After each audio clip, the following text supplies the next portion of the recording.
nu Kangjeng Nabi waktu Kangjeng Nabi tas Isra ningali bendungan imam kitu raja tersebut ieu geus sagede kieu tah sedengkeun ieu de kaluar geus sagede kieu cak Kangjeng Nabi engke bakal gede di akhir zaman bakal kalaluar di bada kalaluar Ya'juj wa Ma'juj terus bae ngadaharan naon aya bae manusia di dahar hewan di dahar suagua rupa di dahar wah Ya'juj wa Ma'juj mah ieu mah tangkal kayu song pala di daharan bae ieu datang anu pohara geus mantak baheula ku Zulkarnain di bendung ge raja sadunya raja Zulkarnain dipuat di Al-Qur'anul Karim ngan eta bendungan raja Zulkarnain teh ya nu kuari di laut manana ieu ditelusuri ke berbagai ilmuwan dunia seluruh benua Asia, Afrika, Amerika, Eropa, Australia. Ya, urang teangan coba bendungan Zulkarnain teh di mana ieu? Sebab Ashabul Kahfi kanyahoan Kangjeng Nabi Syuaib kanyahoan dan lain-lain sebagainya kanyahoan. Urut Kangjeng Nabi Elut kamari laut mati aya kanyahoan. Wah bae aya ieu teh di dunia. Nu aya dina sejarah. Nu di Quran teh aya kabeh.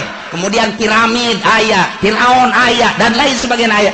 Ieu bendungan Zulkarnain. Ieulah anu encan kapanggih datang ka per detik ieu. Nah, tapi geus mulai kuari kanyahoan. Geus mulai.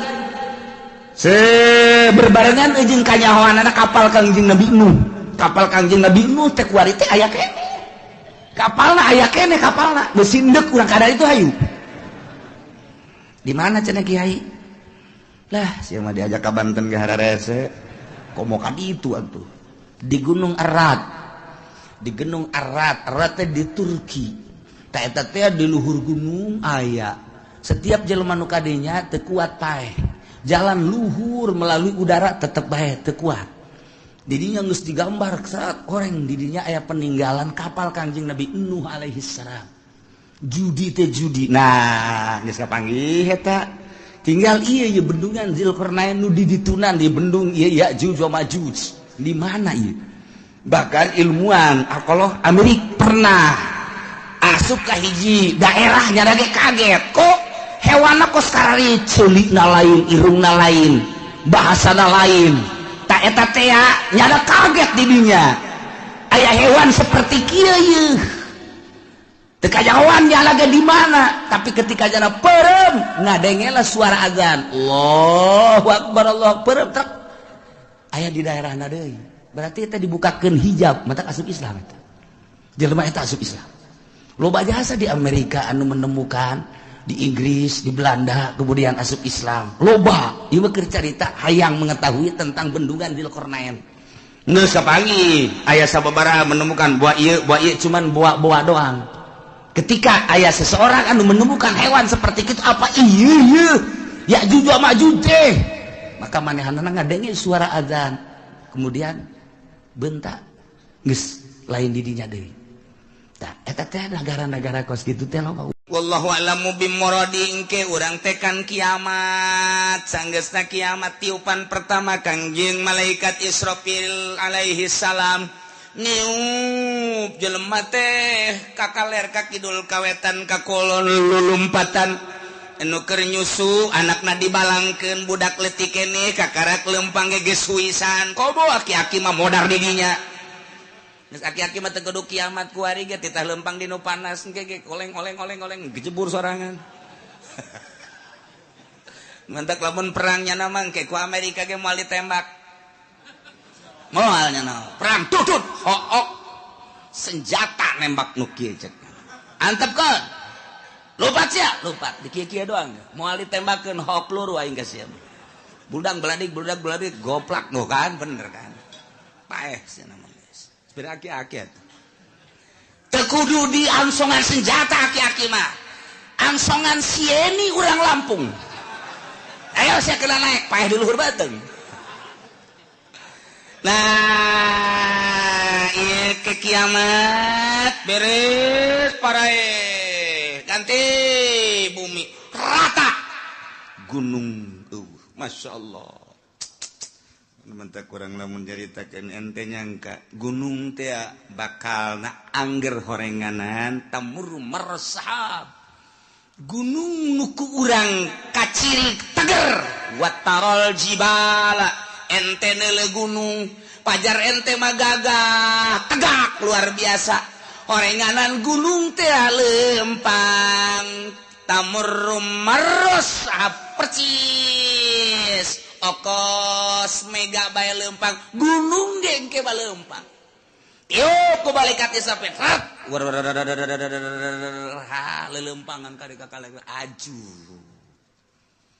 wataral jibala qamidah disangka gunung teh teger kuat horenganan tamur marros sahab leeh nana gunung sakitu tegerna leeh kok masih Juned ajur ganti rata laut gunung kobe wah geus diterjemahkeun ku Raden Oma Irama kiamat terjadinya ada jadi presiden.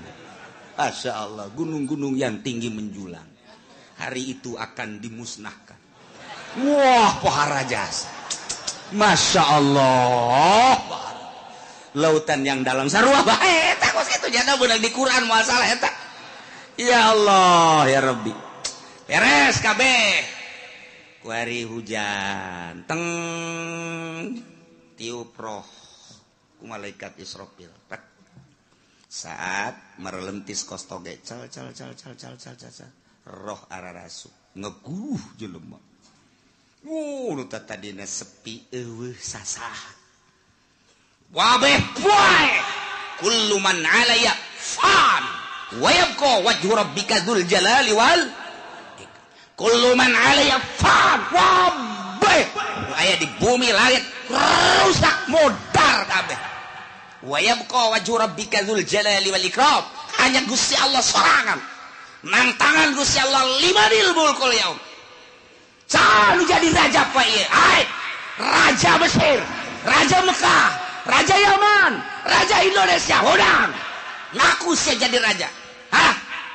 udang Jokowi udang Prabowo udang cak Prabowo hirup kene we can nyaho bawa jadi henteu itu bayar turun geus coba Soekarno udah kayak dia udang ke Pak Harto udah Gus Dur saya kan dilengserkan cek Gus Dur ya saya emang gak ada tanggung jawab bukan dilengserkan kalau saya lanjut baru saya tanggung jawab untung saya dilengserkan ya udah cek malaikat Israfil tenang Dur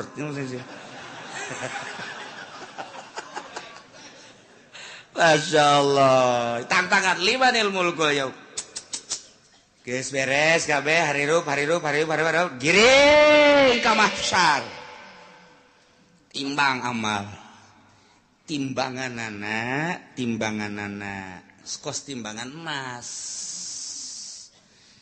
aya talanjuhan aya jaruman aya cecepehan cecepeh nu sabelah langit jeung bumi mun dieusikeun ka dinya asup nu sabelah deui geus teu kabagian jadi kadegeun di asup ngun ku gedegeunana cecepeh ari nu deuk ditimbangna segede Juned leutik kan ku gede-gede amat deuk ningalikeun jeung nembongkeun ka maha kuasaan jeung maha dahsyatan Gusti Allah Subhanahu wa taala.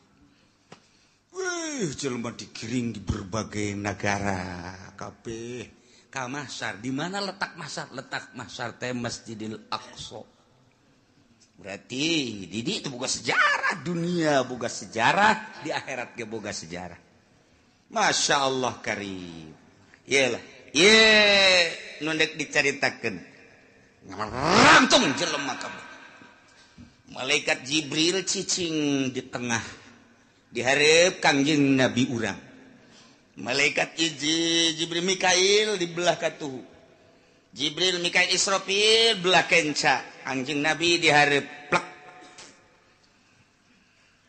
kumpulkeun ku Gusti Allah فَلَنَسْأَلَنَّ الَّذِينَ أُرْسِلَ إِلَيْهِمْ وَلَنَسْأَلَنَّ الْمُرْسَلِينَ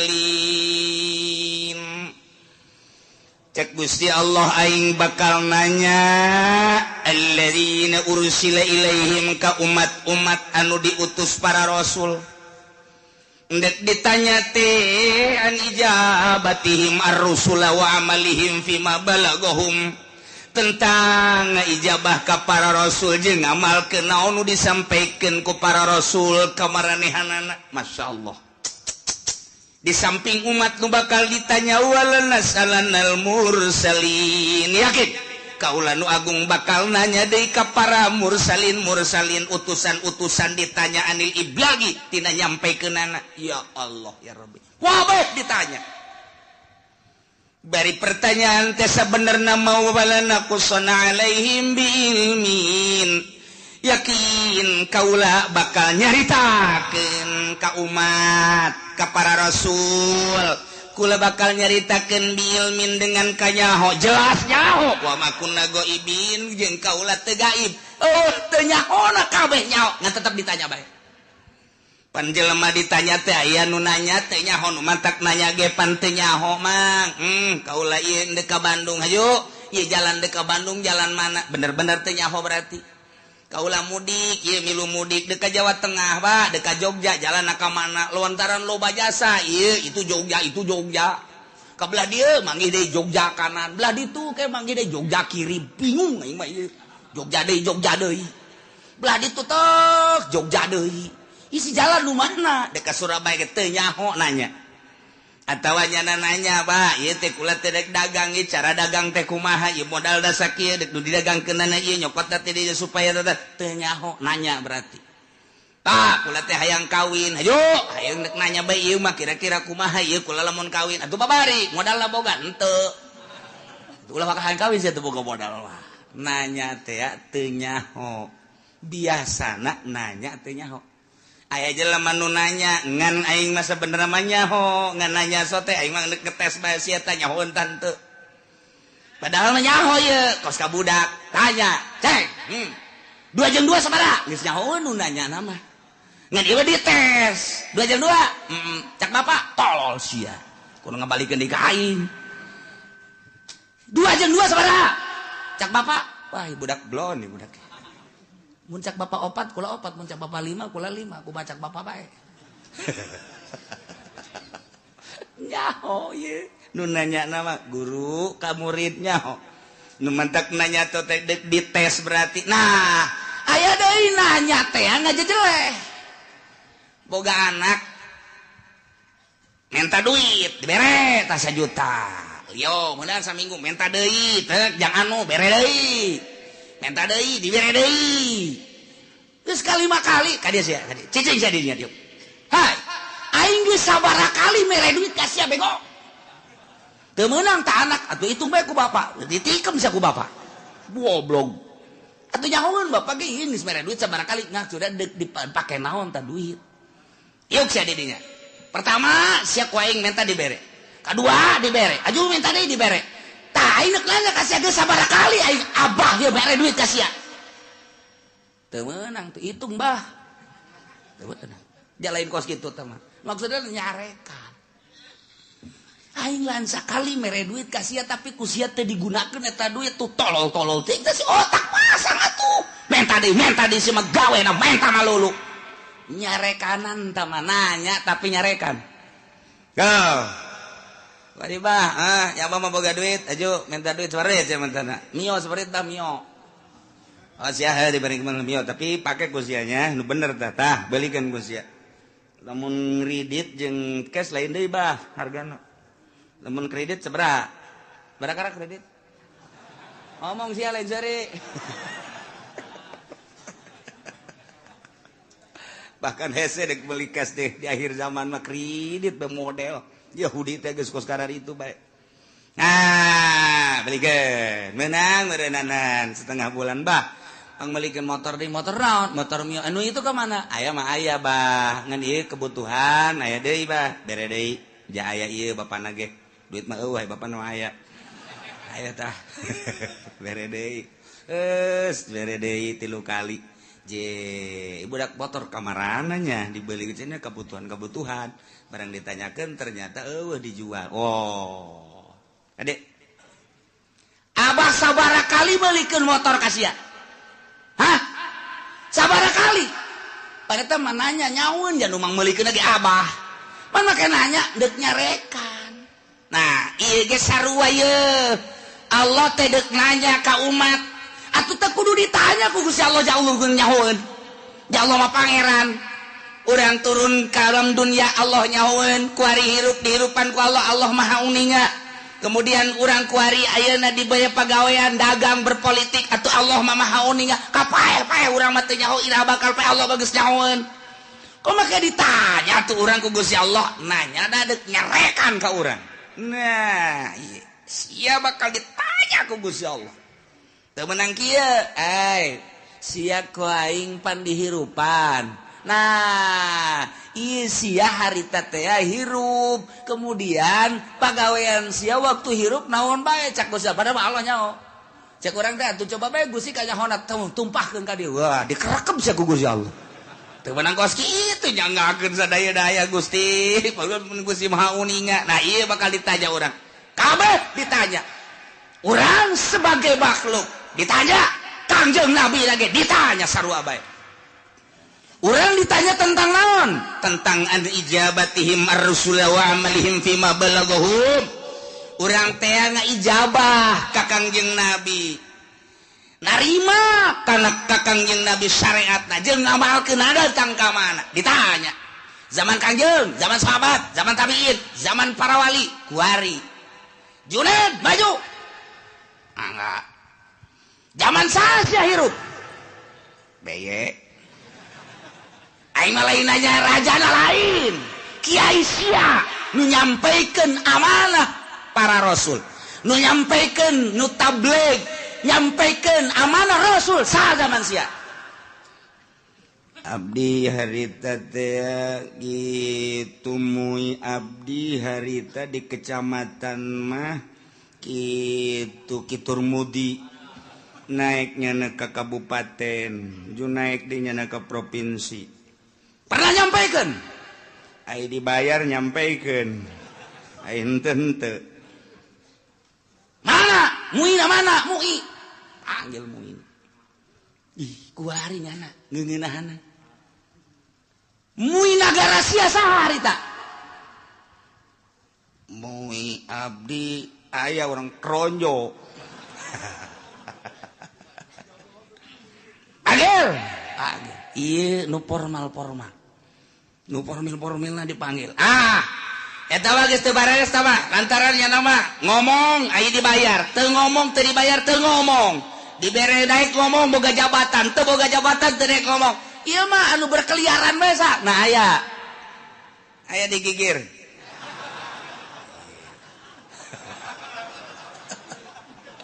disebutan di Jakarta kiai anu di kampung kiai pernah nyampaikeun pernah cara nyampaikeun aku mah muludan bere duit eta lah lamun dari bere duit ngaco ulah nu eta nu asli nu nyampaikeun nu asli saha yo ayo gerak budi bejakeun diangsongkeun ka hareup deuk kumaha coba eta urang lamun geus dikitukeun kumaha eta di hareupeun Gusti Allah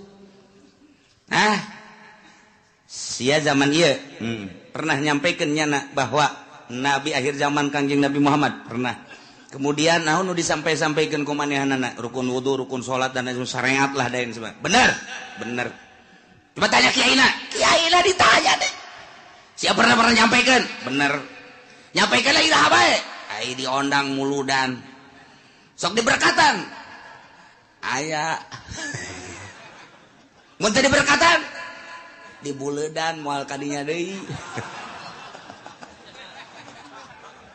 wah teu beres ya aduh Masya Allah lah ieu bakal caritakeun secara global bae umat bakal ditanya tentang narima syariat ti Kangjeng Nabi na nya atawa henteu aya apa henteu ditanya hai umat pernah henteu Muhammad nyampaikeun amanah ka anjeun tabligh risalah wah jelema burr kabeh ngomong aya nu pernah aya nu henteu ai Islam kabeh nyaritakeun pernah kafir mah henteu kan bela dirinya cak Nasrani teu pernah kami mah teu pernah sampai berita-berita kebenaran Muhammad teu pernah sampai Muhammad nyaritakeun tentang syariat teu pernah Nasrani Yahudi kabeh wah bangsa encek kabeh ngararomong engke mah kuari nyana baru teu beuteungna engke mah nyana di ditu pias teu pernah nyampaikeun nu mata kaula teu iman ge ka Gusti teu iman ge ka Muhammad oh berita nyampaikeun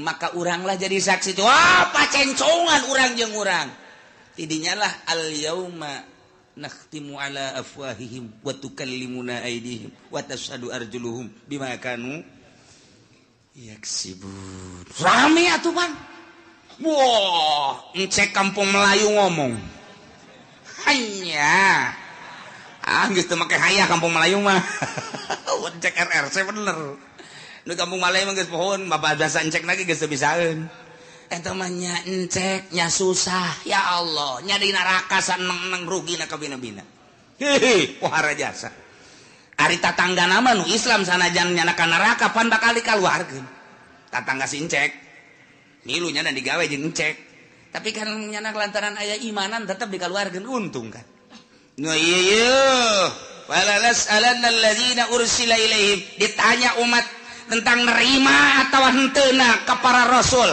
jeung sanggeus nerima ngamalkeunana macem-macem ke rame wala nas'alannal mursalin para rasul ge ditanya Adam ditanya Idris ditanya, Kangjeng Nabi Nuh ditanya, Kangjeng Nabi Sulaiman, Kangjeng Nabi Isa, Kangjeng Nabi Musa, Kangjeng Nabi urang ge ditanya, nyampaikan apa henteu? Masya Allah. Padahal mah Allah teh nyahun falanakusson alaihim bi'ilmin wa ma kunna ghaibin. Teu gaib nyaho, ngan deuk hayang nyaho coba datang ka mana bari deuk ditaubeh. Di memeleh di jejele aya jelema anu ja abdi mah ieu hirup teh di zaman SBY kiaina harita kiai Pulan abdi mah teu pernah ngadengi nyana nyampaikeun ore cok jelema teh falanakusson alaihim ilmin cak Gusti Allah nyaho aing ge sia teu ngaku datang tablighur risalah melalui kiai anu siana cak Gusti Allah nu teu ngajading teu ngadenge pan aya muludan pan aya rajaban kiai ngabuka pangajian tong-tong lagi datang ka songek siana nu teu daek falanakusson alaihim Allah jaritakeun neunaeun bagi kiai nu katitipan ilmu sampaikeun besingke di akhirat ditanya walanas alannal mursalin ditanya para mursalin ditanya para wali para kiai ketika urang dikahareukeun kiai anu sia di zaman anu nyampaikeun teu henteu kunaon sia dititapan emang teu nyampaikeun nu ngondang kunaon sia nu mata kayang diondang ieu cak ditangkal amun naon tah teu nyaho nya nambongan di ditu tah ngadeukeutan tukang sate ieu tah tuh kan ditanya kabeh umat ditanya para rasul ditanya Gusti Allah umat ditanya para wali ditanya umat ditanya kiai ditanya kabeh mana teuing ramena nah wa ma kunna ghaibin sabenerna mah atuh aing teu gaib eueuh teu kanyaho teu nyaho an iblagir rusul wal umamil khaliyah bima fi ma amilu nyaho tentang nyampaikeun para rasul nyaho pisan atuh uning pisan jeung umat-umat anu sepi tina pengamalan nu ngamal jeung nu henteu nyaho Allah secara perinci juz'i satu persatu nyaho Gusti Allah sieu gadenge sieu ngamalkeun sieu narima sieu teu ngamalkeun sieu narima sieu ngamalkeun setengah sieu narima sieu ngamalkeun poara sieu narima sieu teu ngamalkeun nyaho Gusti Allah bakal dicaritakeun hiji-hiji falanakusson alaihim bi'ilmin wa ma kunna ghaibin nu gaib teh Gusti Allah maha uninga nu mantak urang kuari salat ti penting teu kudu dikanyahokeun ku tatangga cukup ku Gusti Allah engke bakal ditanya ketika ditanya aya teh berita tablighur risalah aya melalui saha kiai anu sia ngamalkeun tante nyanggakeun sadaya-daya ke Gusti mah uninga abdi peuting-peuting ge hudang haju kieu haju hayas deui eta nu ku aing ditolol-tolol ge sia goblok sia hudang mah hudang tapi ngan kieu doang tapi kan uninga Gusti Allah aing nyaho ka sia sok ngaji lempang ngajina nyaho aing ngadengekeun nyaho haju ngamalkeun nyaho peuting sia hudang haju tahajud aing meukeun nanya bae cek Gusti Allah sebagai pangeran ditanya ku aing hijau padahal mah aing geus nyaho falanakusson alaihim bi'ilmin wa ma kunna ghaibin nu gaib jeung aing mah aing nyaho ka sia narima ti kiai anu kemudian sia ngamalkeun geus ka belah dieu ya sia zaman sasya Abdi bareng jeung si itu hirupna. Pernah sia ngadege urang teh Kiai? Pernah. Ngamalkeun? Gusti mau ninga teu kaburu Gusti. Naon bae kasibukan sia? Abdi di pabrik Gusti. Mana babaturan sia anu di pabrik? Aya tuh itu. Sia ke di pabrik. Sia eta neangan duit jang kitu napakah pamajikan jeung keluarga sia sempet salat abdi mah minggu ngaji lamun teu keur gawe. Emang aya nu minggu gawe? Aya. Abdi mah ieu teh ai naon kitu ngaranna kesempatan salat tah bareng sa pabrik sia. Pan sia mah salat sia henteu? Nyangageun Gusti. Dek kuat. Wa ma kunna ghaibin udah gaib. Nek ngomong naon sia, aya dalilna tah babaturan sia mah jadi pabrik ke sa pabrik bala jeung sia, malah sakontrakan sangarendeng, sieu mah ja salat sia nu henteu. Nah, nu matak sa pabrik aya bae tah nu dibere daek salat, jang dalil engke di akhirat. Besinya ngomong bo Gusti bongan abdi mah dibere susah. Haju di pabrik teu kaburu salat Gusti neangan duit bae. Babaturan sia datangkeun. Ja susah sarua, pas salat. Sia ka ditu atuh. Dek lompat ka mana sia? Ayo sia, dalu wamakun la goibin. Waduh gaib jago sia tah mah dek nyarekan bae supaya kadenge ku ban sojet. Tinggal babaturan-babaturannya na waduh si itu dicarekan. Moal teu aja dicarekan. Aduh, dek lompat ka mana ya ini? Dek lompat ka mana? Nah, kabeh bakal ditanya. Fala naqussonna alaihim bi ilmin wa ma kunna goibin. Tanya hiji-hiji. Bari Allah nya. Oh, lu goib ka Gusti Allah supaya jelas Allah teh pangeran dek ngajejelek jelema ditanya ku Gusti Allah kunaon sia persiapkeun ti kuari jang engke ngajawab pertanyaan eta lain lalagaan ieu mah Al-Qur'anul Karim wal waznu yauma idzinil haqq ya Allah timbangan lil amali dipasang lisohaikiha atawa jang nimbang amal bimizanin lahu lisanun timbanganana aya jaruman wa kafatani aya dua cangkok dua mangkok dua cecepeh kama warada fi hadis Kanjeng Nabi geus ngajelaskeun ayat 3 hadis tu ngajelaskeun tentang sifatan mizan tentang pertanyaan-pertanyaan jaga maksudna naon timbanganana jelas nu ditimbangna apa jelemana apa amalna apa bukuna eta lah Kanjeng Nabi nu ngajelaskeun aya nu jelaskan Kanjeng Nabi jelemana langsung diayakeun. Di hadis lain Kanjeng Nabi nyaritakeun jelemana mah tetep nangtung di itu nu ditimbang adalah sohaik buku-bukuna. Cek sakaol mah lain buku-bukuna amal bae diwujudkeun ku Gusti Allah. Amal bagus herang, bagus caang, amal goreng poek joreng. Nu jelas mandek kumaha ge ima urangna wa ima bukuna wa ima amalna pan nu jelas mah tetep bae ditimbang-timbang keneh. Iyalah ayatna wal waznu yauma idzin al haq timbangan nyata timbangan nu bener yauma idzin harita bakal dipasangkeun jangan sing hade faman saqulat mawazinuhu faulaika humul muflihun sahaja lemah nu ditimbang berat amal hadena faulaika humul muflihun bahagia wa man khaffat jelema anu hampang mawazinuhu kahadeanana berat ku kagorenganana faulaika alladzina khasiru anfusahum jelema eta lah anu ngarugikeun dirina waktu di dunia bohong teu daek beramal bitaswiriha ilan nar ku sebab dijongklokeun ka neraka bima kanu bi ayatina yazlimun ku sebab maranehanana ngazolimkeun teu percaya ka ayat-ayat Allah subhanahu wa ta'ala nu ngantak urang mah alhamdulillahirabbil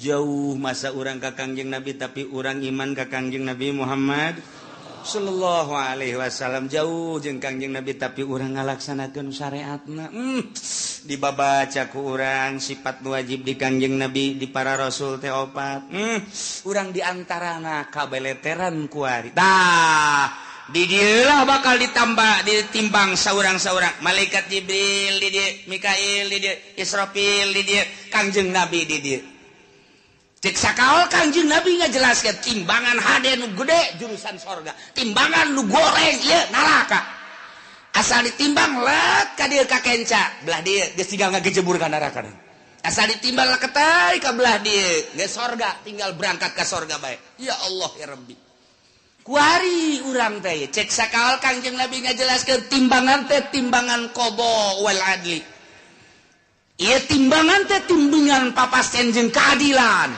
nu mantap kuari urang timbang diri urang kuari kurang kudu timbang kejujuran jeung keadilan urang geus datang ka mana urang nuturkeun Kangjeng Nabi geus datang ka mana ngalaksanakeun syariat Kangjeng Nabi ketika ditimbang kurang bera rasa aing lamun ditimbang berat mana ye ti mata bae mata ye lobaan dipake neuleuh Quran apa lobaan dipake neuleuh TV kurang bae timbang kuari ye qada wal adli kuari cek Kangjeng Nabi timbang maneh merenung celi lobaan pake ngadengekeun musik apa lobaan pake ngadengekeun urayan-urayan hayo coba hayo apa lobaan ngadengekeun anu hasud ka urang anu ngomongkeun ka urang apa lobaan make ngadengekeun Al-Qur'an hadis kalam ulama timbang ku urang sorangan bari merenung kieu urang timbang ku sorangan bae hayo geura leungeun lobaan pake nyekelan naon ieu leungeun hayo sia leungeun apa nu teas-teas apa nu hipu-hipu sia leungeun timbang ku sorangan urang komo nu geus kolot mah maningan ge beureum mah molotot pegahan engkos kol dewe ge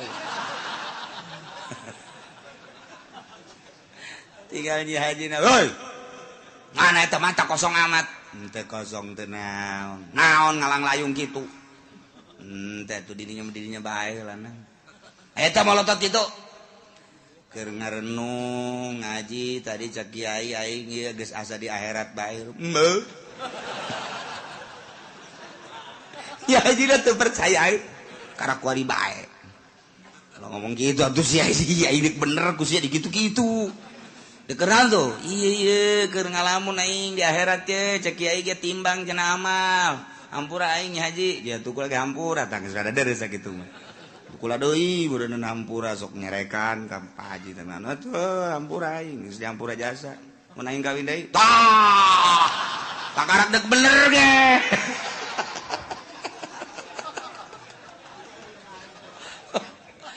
tah urang ngarenung ieu aing lamun ditimbang kuari andai kata paeh aing ye ditimbang beratan ka mana mulai urang ngurucut cai mata Gusti tibalik datang ka kuari Gusti Allah nyaritakeun kahirupan para rasul nyawa ditarohkeun jang ka Allah terus di para sahabat nyawa ditarohkeun abdi manarohkeun harta ge ku pait-pait teh di zaman para wali songo eta teh perang nyawa tarohanan urang lamun zalah ka Kudus masyaallah jana mapan balik teh dicacag nuku urang kuari di zarahan di Kudus Sunan saha ngaranna Kudus tuh siapa jarah bete ngaran ayo kiaina poho buku aing ge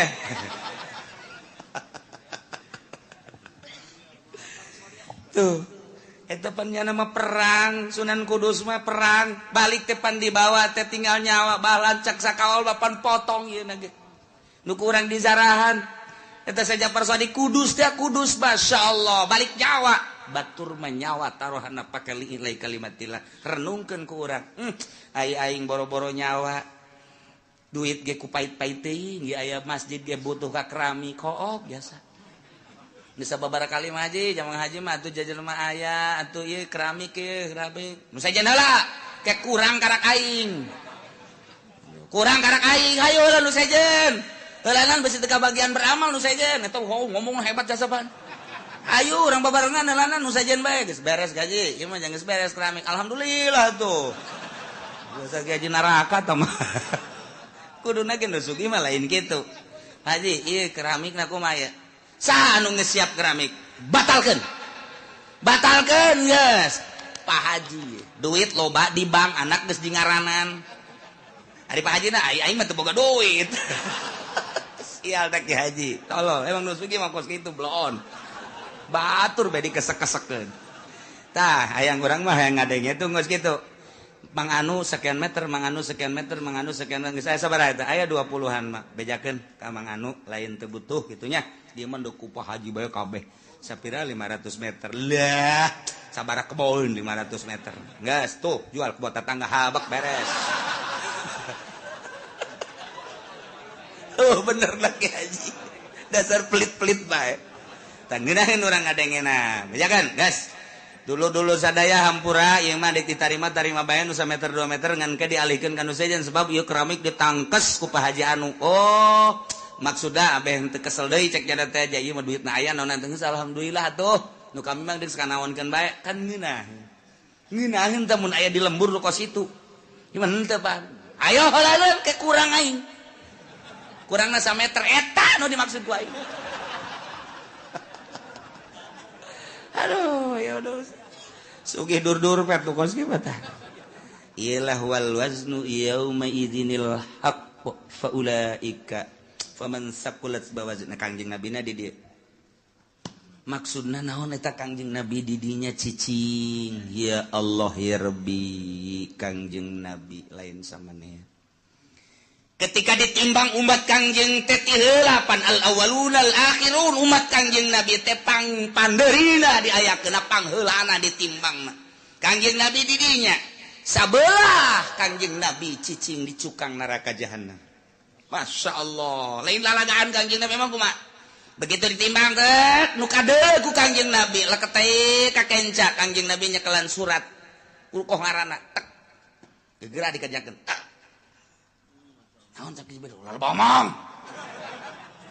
berat antah tadina ka ditu kok jadi ka ditu salam surat leutik mah eusina la ilaha illallah muhammadur rasulullah eusina eta tah la leutik biasa surat asal ketei ka ditu naon teh cak dibero lalu nu penting salamet bae sada senang jasa urang boga Kangjeng Nabi modal kitu senang mun aya presiden nu kos kitu mantap jasa tah. Ya Allah ya bahkan sinar sholawat maka dele begitu dek ditimbang tak timbang leketeh kade maneh kadele ku kaula cek Kangjeng Nabi ai Tuhan saha ma asanaka wajhaka wa ma asanaka khalqaka saha ieu kasep amat jeung bager amat ana nabiyuka Muhammad oh ku kaula kadele maneh sok maca sholawat 11 ta salat seeutik jasa cek ya aduh aing 11 baheula isinya diomongkeun di hareupeun jelema cak batuk deh 11 doang geus kajeun 11 ge lantaran saya istiqomah geus begitu ditimbang tek teundeunan sholawat ka dieu oh 11 bae kuat ka salamet tas salat 11 nyana nanya heula masana wajhaka kasep amat Tuhan saha jeung tita tadi tutulung bae ana nabiyuka Muhammadun oh pohara ieu kaciri ta nu sok baca sholawat mah ku Kangjeng Nabi kaciri sidar sholawat tah geus disalabat-salabatkeun mantap ku ari ulah-ulah cicingeun geus kolot poe Jumat geus jam 10 ka masjidna ih teu bisa jam 9 mah teangan di dinya tihang jang nyalan deui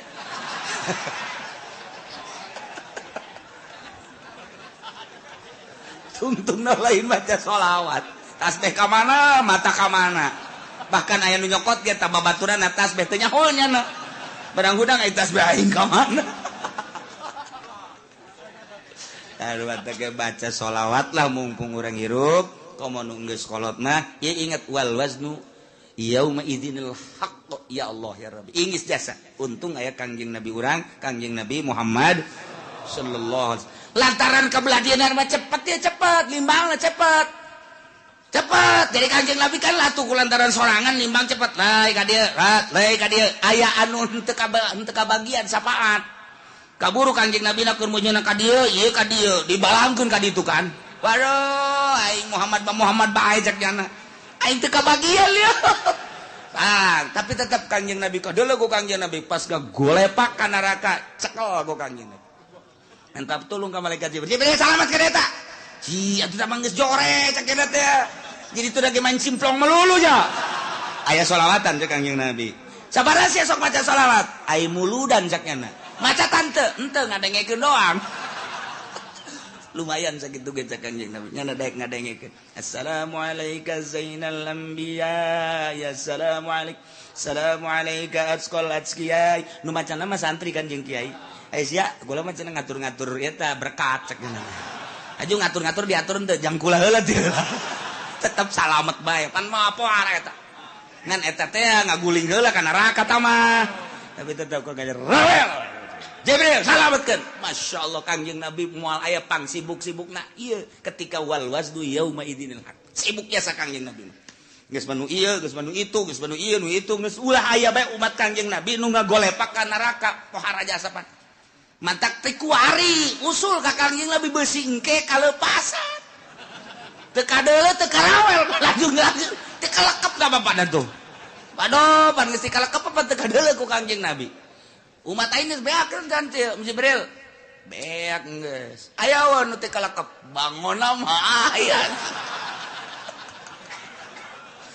pan kita tadi aing sakieu sibukna cek Kangjeng Nabi ka dieu eta lah aya bae coba tang ya tuh bener cabut Jibril cabut si ti kalekep kunaon kredit cek gitu Lebatak ketik wari urang lobakeun maca sholawat ka Kangjeng Nabi Muhammad sallallahu alaihi wasallam apalkeun ayat ieu mah ieu jang supaya urang merenung wal waznu ari timbangan yauma izin nalika dipertanyakeun umat jeung para nabi yakni yaumal qiyamah al haqu timbangan nu jelas nu hak nu nyata bakal dipasangkeun urang bakal ditimbang ima urangna langsung wa ima amalna wa ima bukuna nu bakal ditimbang nu jelas deuk mamana ge pasti ditimbang tah ke dajjal lah turun wah kaunggal nagaranya nama hiber dajjal mah jelema hayang emas cokot batu asal siap percaya aing pangeran di mana negara daerah lu eueuh cai aing datang ka dieu tepak doang nya timbul wah cai culcer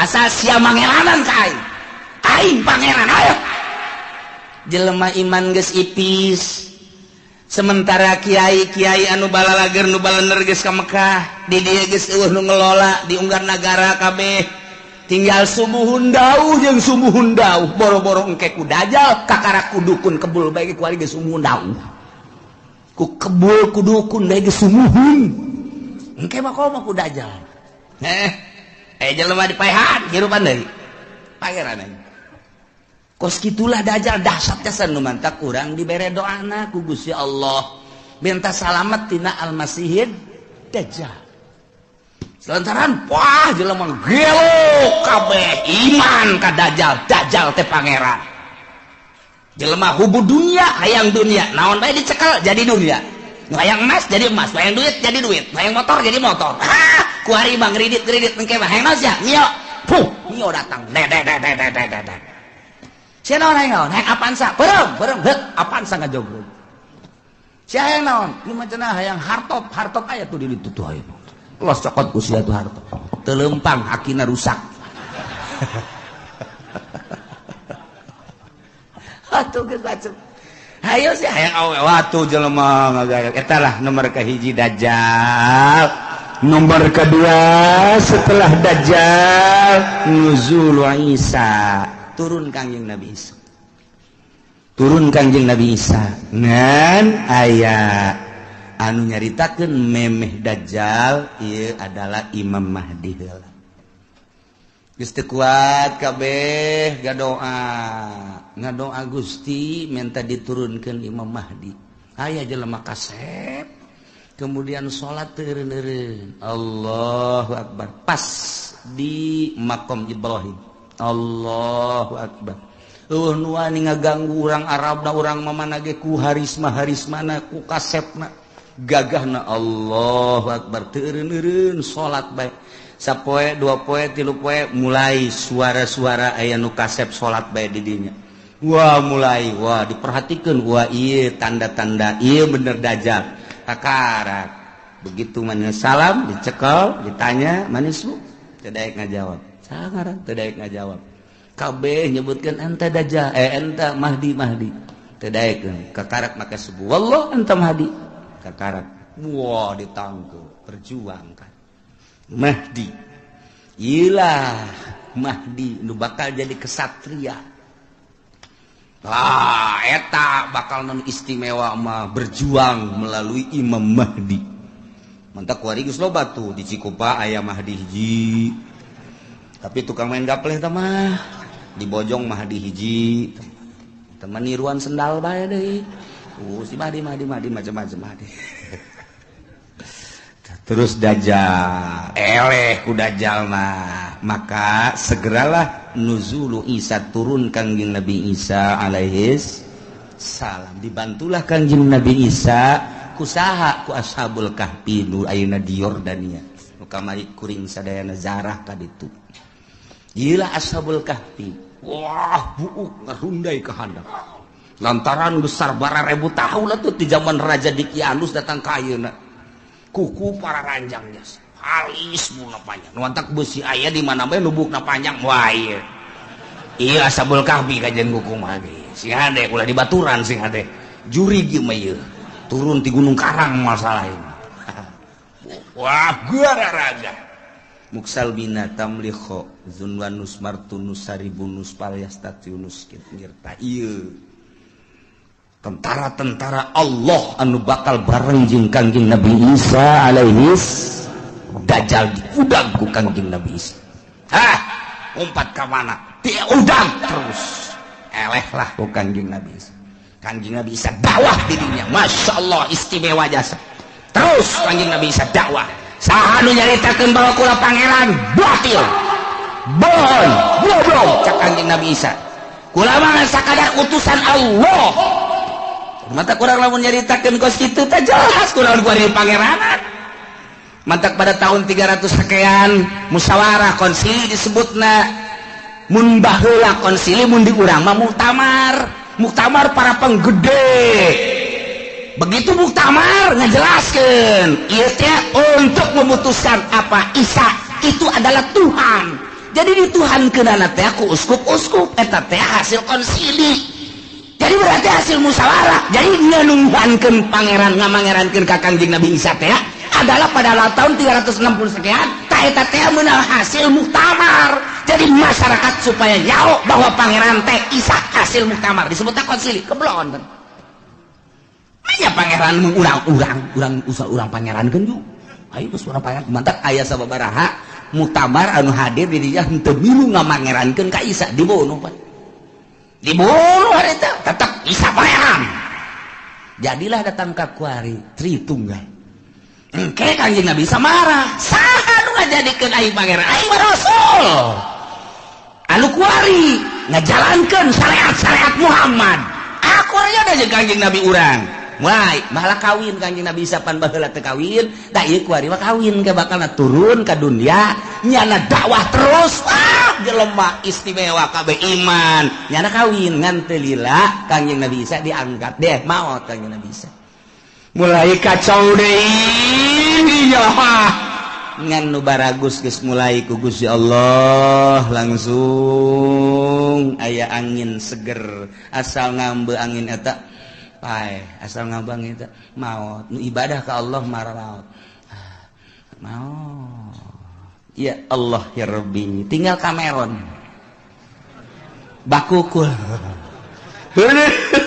geus luar biasa bakukul deui belah tidinya turunlah Ya'juj wa Ma'juj urang lamun nyarita dina Al-Qur'an aya Ya'juj wa Ma'juj anu dibendung ku kitu Zulkarnain urang mun maca surat Kahfi aya ke dihareup bakal dongeng Ya'juj wa Ma'juj nu kangjeng Nabi waktu kangjeng Nabi tas Isra ningali bendungan imam kitu raja tersebut ieu geus sagede kieu tah sedengkeun ieu de kaluar tah de kaluar geus sagede kieu cak kangjeng Nabi engke bakal gede di akhir zaman bakal kalaluar di bada kalaluar Ya'juj wa Ma'juj terus bae ngadahar naon aya bae manusia di dahar hewan di dahar suagua rupa di dahar wah Ya'juj wa Ma'juj mah ieu mah tangkal kayu sok pala dida laharan bae ieu datang anu pohara geus mantak baheula ku Zulkarnain di bendung ge raja sadunya raja Zulkarnain dipuat di Al-Qur'anul Karim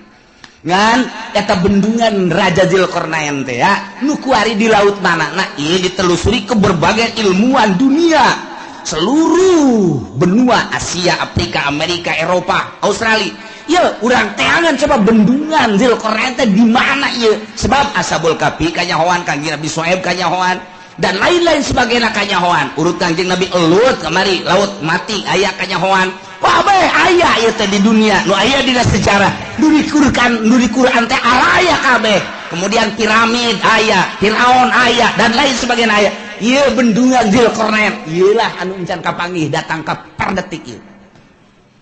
Nah, tapi geus mulai kuari kanyahoan. Geus mulai. Berbarengan jeung kanyahoanana kapal Kangjeng Nabi Nuh. Kapal Kangjeng Nabi Nuh teh kuari teh aya kene. Kapalna aya kene kapalna. Geus sindek urang kada itu hayu. Di mana cenah Kiai? Lah, sia mah diajak ka Banten ge hararese. Komo ka ditu atuh. Di Gunung Arad. Di Gunung Arad, Arad teh di Turki. Tak eta teh di luhur gunung aya. Setiap jelema nu kadinya teu kuat paeh. Jalan luhur melalui udara tetep bae teu kuat. Didinya geus digambar saat orang didinya aya peninggalan kapal Kangjeng Nabi Nuh alaihi salam. Judi teh judi. Nah, geus kapanggih eta. Tinggal ieu bendungan Zulkarnain nu diditunan di bendung ieu Ya'juj wa Ma'juj. Di mana ieu? Bahkan ilmuwan alkohol Amerika pernah asup ka hiji daerahnya lagi kaget kok hewana kos karari ceulikna lain irungna lain bahasana lain tak eta teh nyada kaget di dinya aya hewan seperti kieu yeuh teu kajawan nya lagi di mana tapi ketika jana perem ngadengela suara azan Allahu akbar Allahu akbar aya di daerahna deui berarti eta dibukakeun hijab mata asup Islam eta jelema eta asup Islam. Loba jasa di Amerika anu menemukan di Inggris, di Belanda, kemudian asup Islam. Loba, ieu mah keur carita hayang mengetahui tentang bendungan Zulkarnain. Geus sapanggih aya sababaraha menemukan buah ieu cuman buah doang. Ketika aya seseorang anu menemukan hewan seperti itu apa ieu Ya'juj wa Ma'juj teh. Maka manehanna ngadenge suara azan. Kemudian bentak geus lain di dinya deui. Tah eta teh negara-negara kos kitu teh loba urang ge.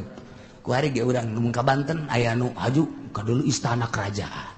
Eta berarti diajak ka negara itu. Kamari aya di nu liwat ka dinya bae. Oh, aya kerajaan di daerah dia di ketos bae kerajaan ketos. Raja jurig newo-newo meureun tah. Jawab. Ieu da ieu urang kan kuari. Ieu teh kuari urang teh aya 3 dimensi urang cicing di dieu. Urang dimensi zahir kuari zahir kadeule ieu lamun urang dibukakeun hijab trek dimensi alam jin lamun waliullah dimensi alam hakikat bakal kanyawan hakikat jadi ieu teh sababaraha dimensi urang mah pelantaran urang mah sapira urang atuh nu kadeule ieu deui kapanggih ieu deui mun mingguan ka dieu jeung tukang uduk deui eta dimensi urang mah da ieu ke baca bakalna Ya'juj wa Ma'juj. Nah, idinya kakarak summa khurujud dabah. Jadi eta bakal Ya'juj wa Ma'juj engke ku Gusti Allah dihujanan blek hujan. Banjir pararaeh lah Ya'juj wa Ma'juj. Tinggal manusia-manusia anu nyilib ararae loba keneh di dunia teh. Dabah teh ya hewan eta nya nama leutikan ti himar hampir sarua jeung himar begal ceulina rancung biasa ngan nya nama mau patlot mau pulpen leungeunna nulisan jelema tarang ditulisan mukmin kafir geus teu bisa kukumaha nu katulis kafir wae terus sadunya mukmin kafir dabah eta mah terus nulisan eta masyaallah ieu lalakon lain lalagan pohara jasa bakal katulis nah nu geus aya tulisan mukmin tidinya langsung teu kebel maot ngeunaheun geus tinggal nu kafir siapa kafir sia kafir sia ge deuleut tarang sia ya sia kafir sia ge atuh kafir kabeh tah tidinya mah geus kafir engke mah bakalna awewe loba jasa lalaki kurang tak engke bakal lalaki diudag-udag ku awewe datang kelai katangkal kalapa kiih-kiihna ge dilamotan ku awewe ku eueuhna lalaki lamun hayang mahmur engke tah aduh haju deui zina teh kuari makan masih kena di kamar masih kena di kontrakan eta anu kelas di hatap nu belah ditu da mah tuh di hotel di tempat-tempat anu geus puguh lokasi-lokasina engke mah di sisi jalan kos kotok ieu hayang itu dibuka sleting beres geus eta geus hayang ces beres percis kos kotok bae geus ces beres geus ngan digabungkeun ku Gusti Allah gabung geus moal aya nu anakan moal aya nu anakan geus we dibere gabung bae lantaran dikiamatkeun kan moal aya budak leutik nah aya hiji dua ge aya hiji dua saeutik hiji dua paling meureun sadasa hiji nu reuneuh teh ya geus hese ngandur gabung bae geus teu araranakan ngomongna jelema ku geus lemah-lemahna iman ketika aya nu zina ieu jelema jana zina di dinya ngan ngomong kieu atuh hayang boleh di dinya belah ditu kayak ngan ngomong gitu doang geus teu daya teu upaya geus sebab zina kabehan ngan ngomong da tak kitu hayang belah di dinya atuh ceukna belah ditu ke naon ih kita lalikan aing mah geus beres ngomong gitu ditawaran daekeun pan blon eta iyalah bakal terjadi seperti eta masyaallah kakarak summa tulu usyamsi min magribiha kakarak muncul panon poe di kulon jadi muncul panon poe di kulon setelah Mahdi setelah Dajjal setelah Dabah setelah Yajuj wa Majuj kakarak muncul panon poe nu mantak cek Kangjeng Nabi la taqumus saah moal waka terjadi kiamat hatta tatlu asyamsu min magribiha sehingga muncullah panon poe di kulon tah ieu teh ditangtangan ku kafir teh urang Quraisy nyaon dina Taurat dina Injil geus dijelaskeun nu mantak nyanalah aing mah daripada iman ka Quran jeung ka Muhammad maningan beh hiji lain cabut nyawa aing nomor kedua maning disiksa ku Gusti Allah nomor katilu Allah maning turunkeun bae tanda-tanda kiamat di antarana muncul panon poe di kulon nu mantak ketika muncul panon poe kumaha tangke bakalna yauma yati ba'du ayati rabbika la yanfa'u nafsan imanuha lam takun amanat min qabl dina poean datang sebahagian tanda-tanda pangeran yakni tere datang kiamat wahiyatul usyamsi muncul panon pemin maghribiati kulon sakumaha geus dijelaskeun di hadis Bukhari Muslim tah ketika muncul panon poe di kulon teh la yanfa'u nafsan imanuha lam takun amanat min qabl Allah mangpaat kawak-kawakan ka hiji jelema ka sahabat imanuha imanna lam takul amanat min qabl anu manehanana encan iman memeh eta mah geus begitu muncul panon poe di kulon nyana can iman haju nyana nyao ieu teh tanda kiamat berarti bener kiamat teh nyana iman geus tutup pintu sigotaka teu mangpaat samasakan jujung kelan nyana asyhadu an la ilaha illallah wa asyhadu anna muhammadar rasul geus tutup tamang geus tutup bae pokona asal muncul panon poe di kulon geus tutup syahadat tinggal syahadat zikir tinggal zikir jelema kabeh bakal neangan masjid kege tandana masjid eta adalah hiji aya kubahan dua aya menarahan tilu aya tihangan masjid mah mantap pake tihang bae tanda masjid adalah tihang engke di akhir zaman ditareangan eta ngan geus hese neangan masjid geus areueuh lantaran dibongkaran model diurang ge kuari keur dibangun masih di berbagai negara, di berbagai daerah, di berbagai sudut dibangun lantaran masih keneh nyaman jeung aman, nu ibadah loba keneh. Di akhir coba engke lamun terus dikendalikan ku Amerika, nu jadi gubernur Jakarta kuari Ahok, lamun aya Jokowi naik Ahok kafir. Tidak menutup kemungkinan engke Serang bupatina kafir, Pandeglang bupatina kafir. Lamun di Jakarta Ahok, engke di Serang si Cenglu. Oh, di Pandeglang si Tegwan. Ayo si Tangerang si siang-siang melingseng. Geus udah beres kabeh. Ayo sia. Mangkaning ge bae tuh.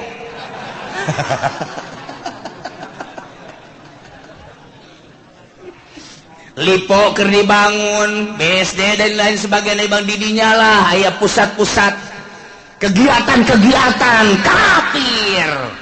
Nu geus kanyahoan bae kapan dinasa baheula teh didinya teh aya senjata nu sakitu loba anak deuk nanaon eta teh si Haryati, Haryati teh saha? Hah? Sakar ngaranna nu boga nasa? Anu cangkep teh pan sia nyaho, pan babaturan sia. Hartati. Tepat loba senjata didinya ente mah teu nyaho. Mantak dirahasiakeun ku pemerintah. Bongkar. Waduh, aya naon ieu? Sementara di Jakarta kuari gedung kedubes 12 tingkat Amerika.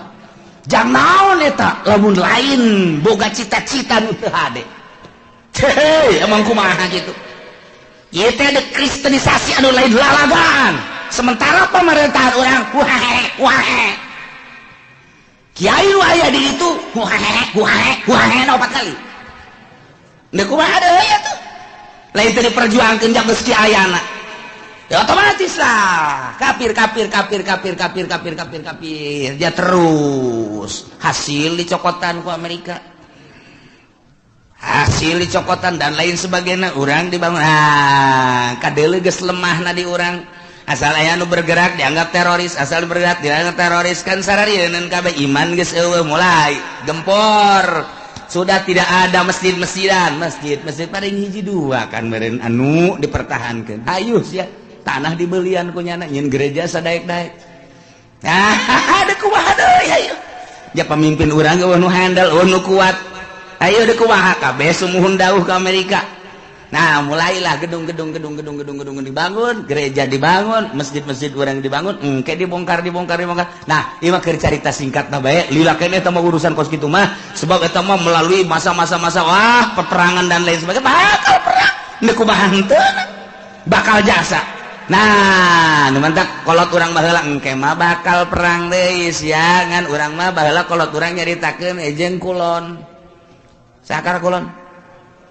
Sakal kurang baduy jeung baduy padahal mah baduy teh horeng eta siloka baduy teh cak kolot baheula eta teh nu bakal diperangan jeung urang nyana nyahoeun ka jalan-jalan horeng Amerika eta baduy ngaranna siloka kolot eta mah ya atuh perang jeung baduy mah lah sabira baduy atuh horenganan cak kolot baheula tong ke mah baduy terus kalau nggak lembur nulian jalan orang dongeng menjeng kolot kos gitu engke bakal orang diperangan waduh baduy ngusahaun horeng Amerika ku ari teh geus boga satelitnya na urang leumpang ka mana we ngising ka mana we geus kanyahoan satelit Amerika teh geus kieu bae nang haye sia jepeni deuk ka mana lompat sia haye ditembak sia ku aing ngan cak Amerika moal ditembak paeh ti heula ge satelit geus kieu bae hayo coba urang gambaran letikna boga urang internet deh hayang nyaho daerah anu trek pencet asal nyaho bae urang blokna pencet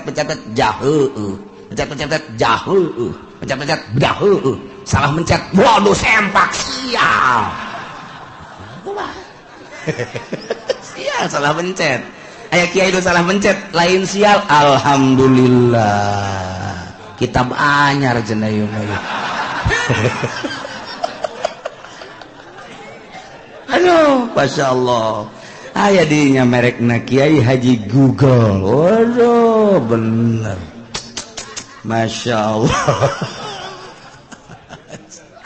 di akhir jawan geus rek kumaha coba ya lalakonna Nah engke begitu muncul panon poe ti kulon kakara kabeh maca syahadat neangan masjid geus eueuh lantaran ciri masjid teh aya kubahan aya menarahan jeung aya tihangan kuari masjid geus teu make tihang geus mulai kan kuari ge masjid teu make tihang masjid mah make tihang minimal 4 kuari geus teu make tihang geus teu make wah cenah geus eta bahkan aula nu ka situ mah abe fungsina babari cenah main badminton bisa didinya main bola bisa, didinya main takraw bisa, kemudian main gitu tenis meja bisa, dan lain sebagainya bisa. Tak jadi berarti fungsinya geus lain multifungsi deh mah 10 fungsi. Tuh, eta lah. Geus ese neangan masjid syahadat tinggal sah. Nah, la yanfa'u nafsan imanuha lam takun amanat min qabl. Teu aya paedah. Jujungkelan kafir-kafir kabeh para maca syahadat percaya ieu teh kiamat lantaran panonpet timbul ti kulon tetep teu aya mangpaat. Aw nafsan lam takun kasabat fi imaniha atawa awak-awakan anu tatadina manehanana teu pernah ibadah teu aya mangpaatna nyana iman nama ka Gusti Allah cuma teu pernah salat teu pernah puasa harita mulai tobat ka Gusti Allah la tanfa'uha taubatuha teu mangpaat tobatna geus bae doraka bae sanajan nila tobat tutup pintu sigotaka tobat-tobatan hari itu nisat Masya Allah kul bejakeun Muhammad intaziru tungguan gitu ahada hadhil asya nu tadi dicaritakeun tanda-tanda deukeut ka kiamat timimiti dajjal mahdi dajjal ya'juj kanjeng Nabi Isa kabeh datang ka muncul panonpet tungguan bejakeun tungguan engke bakal cak Gusti Allah ku aing diayakeun di akhir zaman bejakeun tungguan aya hayang kos kitu mah teu iman ka anjeun teu iman ka Al-Qur'an tungguan kege bakal imam muntadirun tungguan bakal kapanggih kege Masya Allah diawali engke kuloba perjudian permabokan jeung perzinahan engke mah hese neangan parawan nu asli teh hese kabeh mun geus kaun deuk dikawin teh nyana bebeja geus pernah zina hese geus kabeh waduh luar biasa urang mun nyaritakeun perzinahan ku ari ulah kudu di Amerika di Inggris di Belanda di Perancis di Jerman ulah negara kafir geus jelas di urang ku ari siswa sekolah Bandung Surabaya hese nyaritakeunana di kontrakan jauh ti indung bapa cacak aya di hareupeun indung bapana nu ditalingakeun si hadasya reuneuh bae komo jauh ti indung bapana iman kurang duit kurang deui jang malayarkeun kontrakan atuh pandang karak kumaha deui kenapa pandang karak atuh ieu saya yang penting ada yang bayarin kontrakan cenah teh enggak bagus gitu kececes beres eta ya kececesan segala Masya Allah. Nah iyalah caritaan kupar kures nunang tangan ka Kangjeng Nabi terpercaya ka Kangjeng Nabi jeung ka Al-Quran endahan manehanana nang tangan hayang paeh lah hayang datang siksa lah hayang tanda-tanda kiamat cak Gusti Allah geus bedakeun Muhammad ka manehanana tungguan ke bakal datang urang kuari geus ditungtung kuari mun ditingali sejarah target akhir zaman geus dara deukeut jasa sebab tanda-tanda deukeut ka kiamatna geus aya mentak geus bae kuari mah urang mah sakadar ngaji ieu mah supaya nyaho jang naon jang supaya urang bisa mengendalikan diri abeh urang salamet fid dunya wal akhirah lantaran hese deuk dikukumakeun ge ieu mah geus bae urang jeung urang jang urang bae geus urang rapih ke anak urang di akhir zaman mah kuari geus teu boga TV teu boga HP teu ngridit wali geus sakitu ge geus peangan coba nu teu boga HP hese jasa aya cenah kulah teu boga kiai bener sia leungit can meuli deui laon bandama henteu timbul ti nurani atuh kiai bae boga HP da 3 kiai nu hiji diceuli nu hiji diceuli nu hiji diirung laon bantah kiai atuh komo pedagang atuh masyaallah eta mah terserah ieu mah keur nyaritakeun karusakan nu warokna mana na ieulah urang ngaji supaya nyaho horenganan karusakan teh geus dararekeut jasa urang salametkeun diri urang eueuh nu leuwih karunya ka diri urang iwal ti diri urang salametkeun diri urang pamajikan urang anak urang luruskeun menuju Allah Subhanahu wa ta'ala. Innal ladzina farraqu wallahu a'lam.